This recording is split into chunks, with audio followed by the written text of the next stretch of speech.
सद्गुरुवे नमः। सद्गुरुवे नमः।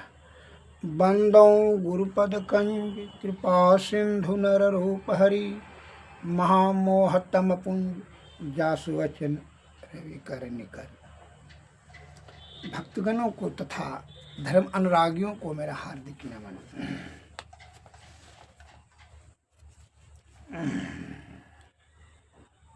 ब्रह्म बिंदु उपनिषद सत्संग योग में ब्रह्म बिंदु उपनिषद में एक शब्द आया है, द्वे विद्ये बेति तभ्ये तू शब्द ब्रह्म परम तत्व यत शब्द ब्रह्माणी निष्णाता परम ब्रह्मा अधि गच्छति। अर्थात दो विद्याएं समझनी चाहिए, एक तो शब्द ब्रह्म और दूसरा परब्रह्म। शब्द ब्रह्म में जो निर्गुण हो जाता है वह परब्रह्म को प्राप्त कर लेता है। शब्द ब्रह्म में जो निर्गुण हो जाता है, निराकार हो जाता है, वही परब्रह्म में जो प्राप्ति उसकी हो जाती है, परब्रह्म की।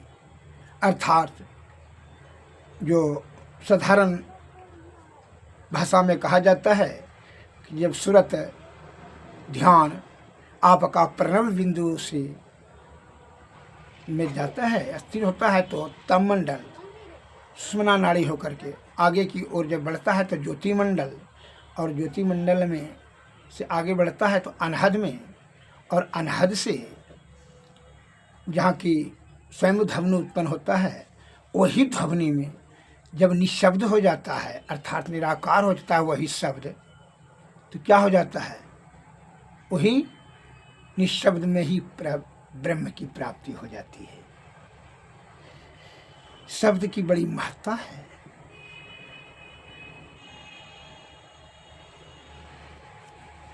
शब्द को आंखों से देखा नहीं जाता है, सुना जाता है।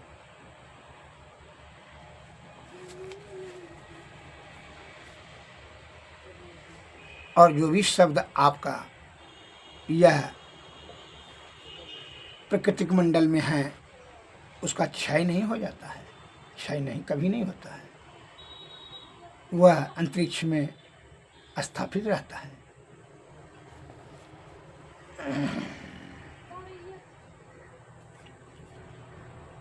इसलिए इसमें जो आया है संत वाणी में, इसका जरा सा आप श्रवण करें।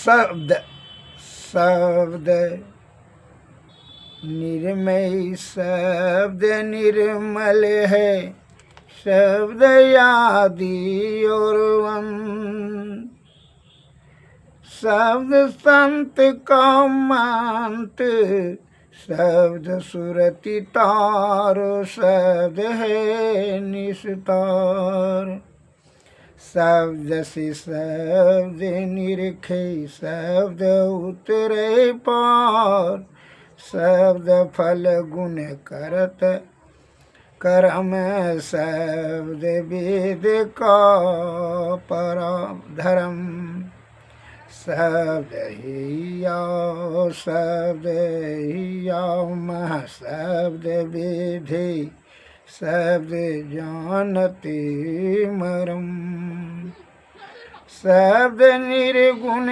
सर्गुण स्वरूप, शब्द वक्ता चूप, शब्द दुहिया, शब्द हिया मह, शब्द विधि, शब्द निरखे रूप, शब्द आए जा आए, शब्द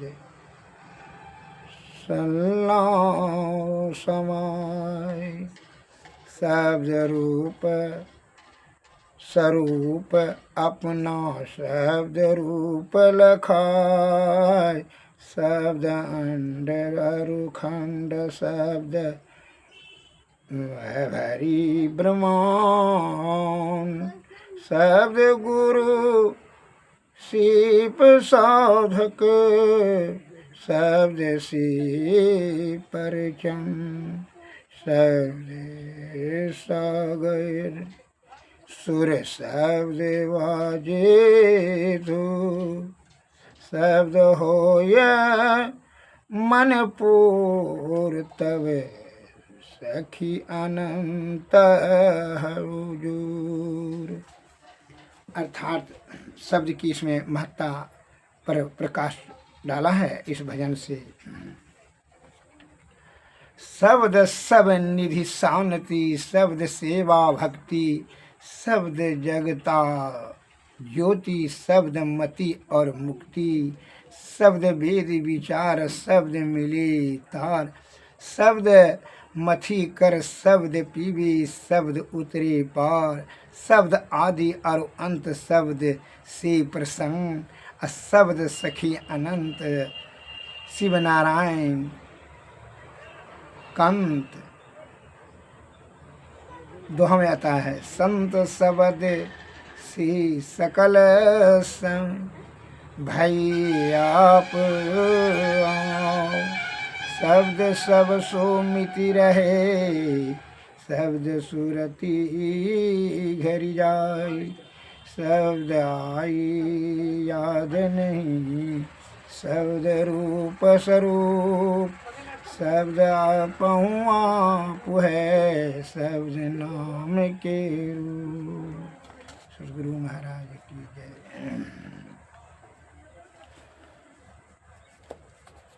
सत्संग योग में यह जो आपने सुना सत्संग योग का, अब आप सुनेंगे सद्गुरु महाराज की वाणी में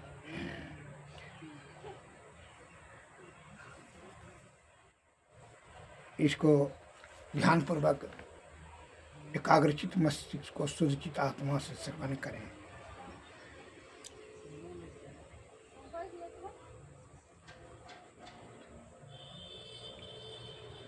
प्रथम ही धारो गुरु को ध्यान, हो श्रुति निर्मल हो बिंदु ज्ञान, दो नैन बीच सन्मुख देख, एक बिंदु मिले दृष्टि दौरेख, सुख मन झलके तिल तारा, निरख सूरत दस द्वारा, ज्योति मंडल में यतिरज ज्योत, शब्द मंडल अनहद शब्द होत, अनहद में धुन सत लोलाय, भव जल तरिबो यही उपाय, मही युक्ति सरल सांची, लह जो गुरु सेवा रांची। बता रहे हैं दूसरे में कि वहाँ जब आप शुद्धचित आत्मा से सूरत को जब ध्यान में जाए तो कैसे कैसा वहाँ दिखाई पड़ेगा, उसे बताएं। सुख मन झल झल बिंदु झल के, लख ले भैया बंद पल के, तिसर तिल में दृष्टि धरे, पिंड त्यागी ब्रह्मांड चले, खुले आकाश धरे तारा, द्वीप टेम हरे अंधियारा, अनुपम चांदन ज्योति खरे, तरुण सूर्य दिव ज्योति करे, अनहत अनहद धुन मोती, सूरत गए कर दीव दीति, धरियस शब्द सूरत डोरी, सूरत चलो धर सत कोरी, नहीं भेद कहा यह सार, गुरु से भी पावे निर्धार। सद्गुरु महाराज की जय, सद्गुरु महाराज की जय।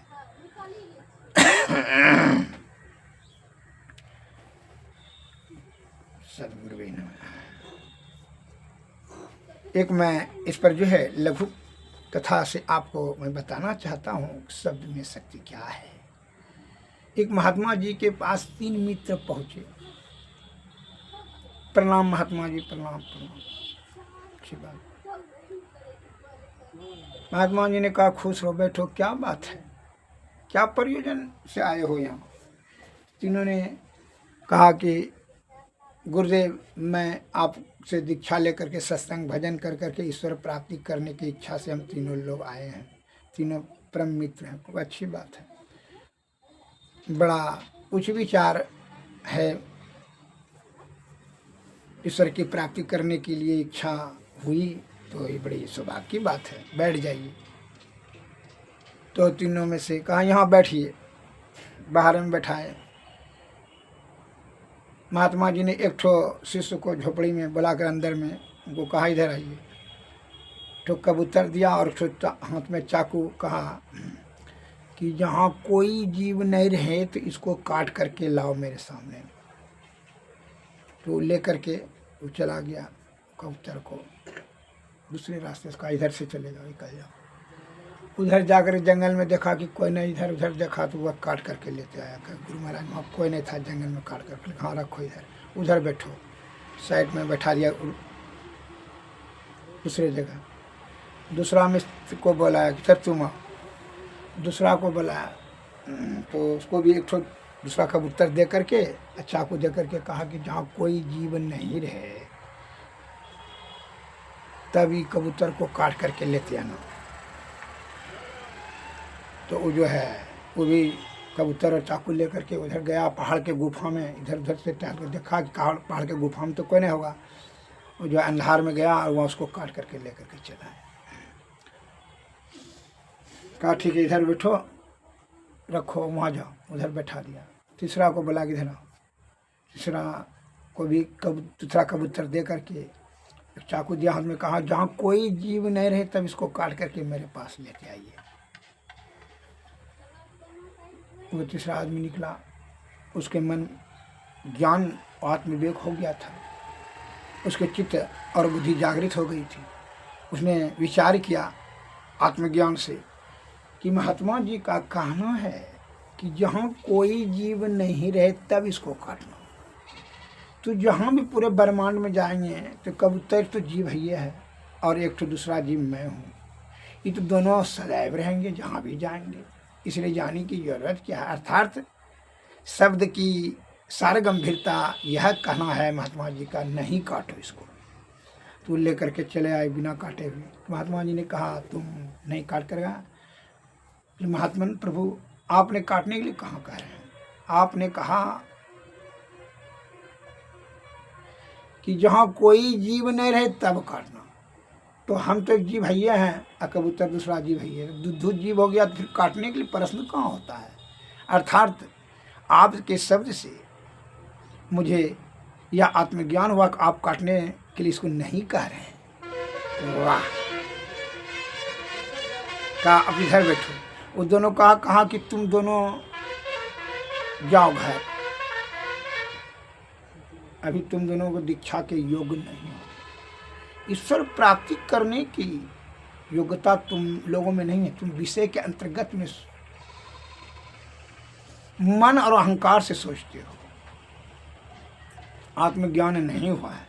इस प्रकार से वो दोनों को भगा दिया और उसको समझ लिया कि यह, इसलिए कहता है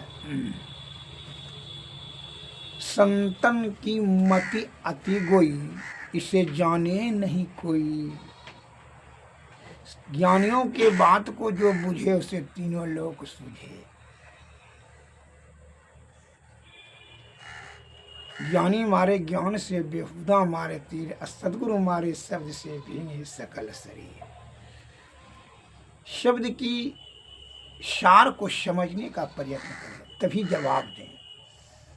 शब्द में बड़ी शक्ति होती है। शब्द ही संसार है, शब्द ही ब्रह्म है, शब्द ही आधार है, शब्द ही जीव है। ये जो बोल रहे हैं शब्द निकल जाता है, कहते हैं हम मर गया। और सब चीज़ तो रहबे करता है, आँख कान मुँह कान पूरे शरीर वांग शरीर का अंग तो रहबे करता है, लेकिन उस शब्द ही ना है। शब्द का प्रयोग सूझबूझ के साथ करना चाहिए। जो मन में आवे, अहंकार में आवे, वही कह दो, वही बोल दो। ये तो मन और अहंकार की बेईमानी है। उसी पर जो है आपका कर्म, कुकर्म, सुकर्म, कर्मकांड आधारित हो जाता है। अतः हृदय रूपी तराजू में तौल करके शब्द का प्रयोग करना चाहिए।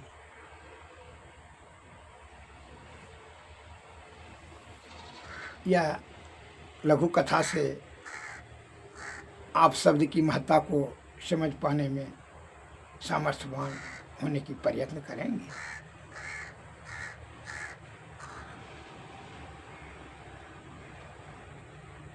इस बात का मुझे विश्वास है। और जो मस्तिष्क पाप से आयुक्त है, भरा पड़ा है, इसका हृदय छल कपट प्रपंच विषया आसक्त है, वह शब्द की सार्थकता या गंभीरता को क्या जानेगा। जैसे हीरा का कीमत तो कोई जौहरी ही दे सकता है। जिनके पास ज्ञान है, आत्मज्ञान है, विवेकशील है, वही शब्द की सार्थकता और गंभीरता को समझते हैं।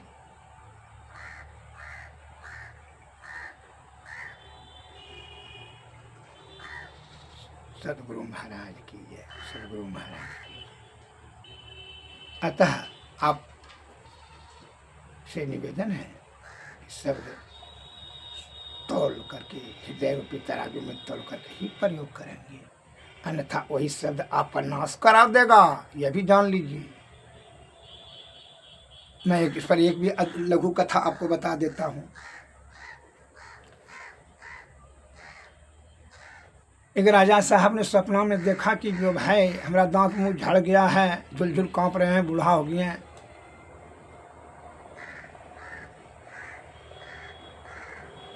तो वह जगह सपना टूटा। फिर सवेरे आकर के अनाउंसमेंट किया राजमहल में कि जो भी पंडितगण ज्योतिषाचार्य हमको बता देंगे, जो भी बता देंगे तो उसको जो है ना 1 लाख रुपया इनाम देंगे। इसका क्या अर्थ हुआ? हम सपना में देखेंगे झुलझुल बहुत बूढ़ा हो गए हैं, चमड़ी उमड़ी सब झुलस गया है और थर-थर काँप रहे हैं, और जो है दांत मुँह सब झड़ गया, बाल सफ़ेद हो गया है, लाठी लेकर के चल रहे हैं। इसका क्या अर्थ हुआ है? एक पंडित जी आए, उसने कहा हुजूर इसका मतलब यह है कि सबको, सब परिवार को, राज के सब परिवार को आप मार करके मरिएगा। तो राजा साहब क्रोधित हो गए, इसको भूलने का तरीका नहीं है। तो हम इतना असगुन आदमी है, ये अर्थ लगा लिया, इतना हम असगुन आदमी हैं, अमंगल आदमी हैं कि हम अपने सब परिवार को मार करके तब मरेंगे। हम पापी हैं, तब पापी हैं। इसको शिष्टाचार नहीं बोलने का, ये कैसे पंडित बन गया? क्रोध में, आवेश में आकर के कहा इसको जो है फांसी खींच लीजिए। राजा को इस तरह से अभद्र शब्द कहता है। जल्लाद को ऑर्डर दे दिया, वो फांसी का ऑर्डर दे दिया, फांसी खींच लिया। अब जो 2-4 दिन के बाद एक पंडित जी आए राज दरबार में। कहा पंडित जी 1 लाख रुपया इनाम देंगे यदि इस शब्द का बता देंगे कि हम सपना में ऐसे ऐसे देखें, बाल सफ़ेद हो गया है, दांत मुँह झड़ गया है, लाठी दे कर करके थर थर काँप रहे हैं। तो पंडित जी ज्योतिषाचार्य बहुत वो आत्मज्ञानी थे, आत्मा में ज्ञान होता है। उन्होंने कहा महाराज इसका अर्थ यह है कि आप अत्यंत दीर्घ आयुवान हैं।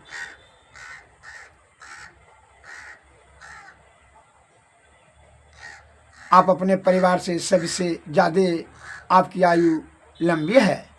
इसका अर्थ यह है बहुत दिन तक आप जिएंगे।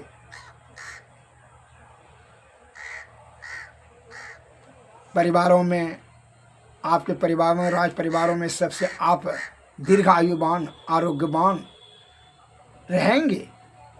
आपकी जीवनी शक्ति दृढ़ रहेगी। इसका अर्थ यही होता है कि अकाल मृत्यु आपका नहीं होगा, आप ढेर दिन जिएंगे। आपके बराबर आपके परिवार में कोई नहीं जिएगा, आपका आयु बहुत लंबा होगा। इसका अर्थ यही होता है कि बहुत वृद्ध होकर के आप बहुत दिन के बाद मरेंगे। बड़ा खुश हुआ कि इसका मतलब सबसे लंबा आयु हमारा है, बहुत दिन, ढेर दिन जिएंगे। राजा साहब बहुत खुश हो गए और राजा साहब ने उसको 1 लाख रुपया इनाम दिया। 2 गाय दिया धेनु कि जाइए पंडित जी रहिए हमारे राज में, आप विद्वान हैं। बात तो एक ही हुआ, लेकिन बोलने में अंतर है। इसलिए शब्द में है अंतर। देख लेना, इसको इनाम भी दिया, गाय भी दिया, राज्य में रहने की जगह भी दिया कि भाई रहिए, घर भी उड़ा भी बनवा दिया। विद्वान समझ को उसको जो है ना बड़ी सम्मान और इज्जत दिया, राज दरबार में ही उनको पदस्थापित कर दिया, राजपुरोहित का। शब्द का खेल है। उसी प्रकार वही शब्द रूपी जो अनहद नाद में शब्द गुंजायमान, वही शब्द जो है जब निशब्द में हो जाएगा तो परब्रह्म की प्राप्ति वही निशब्द में परब्रह्म है, वहीं पर जाना होगा आपको। जब वहाँ चले जाएंगे तो फिर जीवन मरण से मुक्त हो जाएंगे, फिर जीने मरने का झंझट ही समाप्त हो जाएगा। ये 84 लाख योनि में जाने आने का जरूरत नहीं रहेगा। ये बात को, शब्द की सटीकता को आप समझ लें। और दूसरा उदाहरण भी दे देते हैं, सुन लीजिए। एक पनभरनी ने पानी भर रही थी, उसने जा करके उस महिला जो पानी भर रही थी महिला, उसके जा करके एक सज्जन ने कहा, बड़ा लाल रुझार था, बोली कितना रब था। वो बोला, ए मेरी बाप के जोरू, पानी पिला दो। तो दिया 3-4 घैला, वही रस्सी से दिया डंगा करके में। तो कारण जब मारने लगा तो उसको कहा, क्या हम हमको नहीं कहें? तो बाप को जोरू, तुम्हारा बाप का हम जोरू हैं, तुम्हारा बाप का हम पत्नी है, तुम आपका बाप को जोरू कहेगा? मुँह कौन उसका फुला दिया, बस चला गया। 10 आदमी आया, वही 2-4-10 मुक्का घुसा दिया। बोलने का इसको तमीज़ नहीं है। सुनते जाइए शब्द की में क्या है प्रभाव को प्रभाव जान लीजिए। दुर्गति हो गया, मुँह कान फंसक गया, वो चला गया, राल रोया ठंडा हो गया। अब 2-4-8 दिन के बाद जो है दूसरा सज्जन आया तो कहते हैं, माता जी पानी पिलाने का कृपा करें, जैसा पानी बहुत प्यास लगा है, माता जी पानी पिलाइए। वही महिला को वो बड़ी खुशी से जो है बड़ा प्रसन्न चित्त से उसको पानी पिला दिया, पानी भर कर करके। पानी पी करके उनका कलेजा ठंडा हो गया, तृप्ति हो गई, और वो भी खुशी से हमारे गदगद हो गई माता जी का सुन करके। तो बात तो बरोबर रहिए, बाप का कन्यान, माता जी का तो बाप का कन्यान हुआ ना, लेकिन वही चीज़ शब्द में है ना डिफरेंस। शब्द की भिन्नता को समझें कि नहीं समझें और समझावें। इसलिए शब्द बड़ा सोच समझ करके के तौल कर करके बोलिए, जो मुंह में आवे मत बोलिए, नहीं तो मुँह कान फूल जाएगा। बात को ध्यान में रखिएगा। मुँह कान फुलवाने का मन हो तो जो है ना कठोर शब्द का प्रयोग कीजिएगा, मधुर शब्द बोल। इसलिए कबीरदास जी ने कहा है, वाणी ऐसा बोलिए सुख उपजे चहोर, वशीकरण एक मंत्र है छाड़ो वचन कठोर। मीठी वाणी बोलिए, मन का आपा खोई, औरन को शीतल करे आपहु शीतल होय। मीठी वाणी बोलिए, आपको भी प्रसन्नता हो, दूसरे को सुनने को वाले को भी प्रसन्नता हो। अब मन और अहंकार में आकर के जो मन में सो बोलिएगा तो लात जूता अम्मो कान फूल जाएगा, कमो बिगड़ जाएगा, अब पूरा दुर्गति हो जाएगा। या तन का लाठी खाएगा। सबसे बड़ा घातक शस्त्र क्या है जानते हैं? इसका सही जवाब है बदजबानी, कठोर शब्द। होश से सोच समझ करके शब्द का प्रयोग किया कीजिए। शब्द में विनम्रता हो, शिष्टाचार हो, सत्यता हो, तभी आपका कार्य सिद्ध होगा। सदगुरु महाराज की जय, सदगुरु महाराज की जय, सदगुरुवे नमः, सदगुरुवे नमः। जय हिंद, जय भारत। अब आरती किया जाएगा। आरती तन मंदिर में कीजिए, दृष्टि जुगल कर सन्मुख दीजिए।